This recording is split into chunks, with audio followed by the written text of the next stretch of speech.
نحمدہ ونصلی ونسلم علی رسولہ النبی الکریم۔ ناظرین، روحانی کلینک کی طرف سے السلام علیکم ورحمۃ اللہ وبرکاتہ۔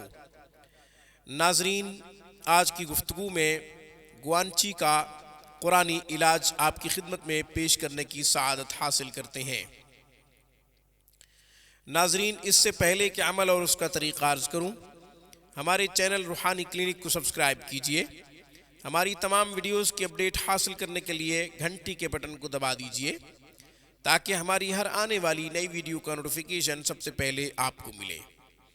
انفرادی طور پر گھر بیٹھے آن لائن اسلامی تعلیمات سیکھنا چاہیں، قرآن کریم کو تجوید سے پڑھنا چاہیں تو روح القرآن آن لائن انسٹیٹیوٹ جوائن کیجئے۔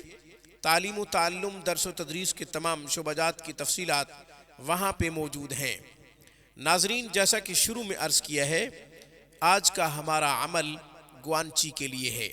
گوانچی کیا چیز ہے؟ آنکھ کے کنارے ایک پھنسی نکل آتی ہے، وہ بہت زیادہ تکلیف دہ ہوتی ہے، وہ بہت زیادہ درد کرتی ہے۔ جب ایسی کنڈیشن ہو تو آیت نمبر 27 سورہ لقمان کا انتخاب کریں۔ سورہ لقمان آیت نمبر 27۔ وَلَوْ أَنَّ مَا فِي الْأَرْضِ مِنْ شَجَرَةٍ أَقْلَامٌ وَالْبَحْرُ يَمُدُّهُ مِنْ بَعْدِهِ سَبْعَةُ أَبْحُرٍ مَا نَفِدَتْ كَلِمَاتُ اللَّهِ إِنَّ اللَّهَ عَزِيزٌ حَكِيمٌ۔ آیت نمبر 27 سورہ لقمان۔ 11 دفعہ پڑھ کر مریض کی آنکھ پہ پھونک ماریں، اس کے ساتھ ساتھ پانی پہ دم کریں اور مریض کو پانی سے بار بار آنکھ دھونے کا کہیں۔ نصیحت کریں کہ وہ بار بار اس پانی سے آنکھ دھوئے، انشاءاللہ گوانچی ختم ہو جائے گی۔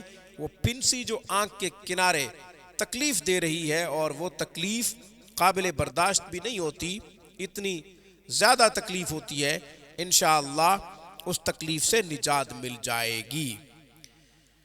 ناظرین، آج کی گفتگو میں بس اتنا ہی۔ السلام علیکم ورحمۃ اللہ وبرکاتہ۔ Thanks for watching my video. اللہ حافظ، اللہ نگہبان۔